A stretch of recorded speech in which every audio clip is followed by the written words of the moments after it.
আওয়ামী লীগের সাধারণ সম্পাদক এবং সড়ক পরিবহন ও সেতু মন্ত্রী ওবায়দুল কাদেরের শারীরিক অবস্থা উন্নতির দিকে রয়েছে। তার শারীরিক অবস্থা পর্যবেক্ষণ করছেন সিঙ্গাপুর থেকে আসা চিকিৎসকরা। কিছুক্ষণ পরে এ বিষয়ে সাংবাদিকদের অবহিত করা হতে পারে।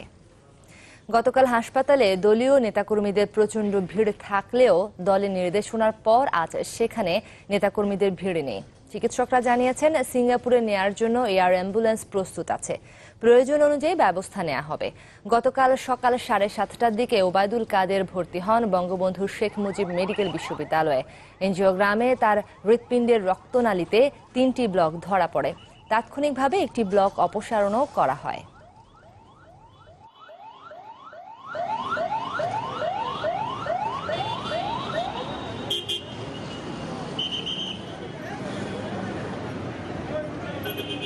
সিঙ্গাপুর থেকে একটা এয়ার অ্যাম্বুলেন্স নিয়ে 3 সদস্য বিশিষ্ট একটা টিম এসেছিল।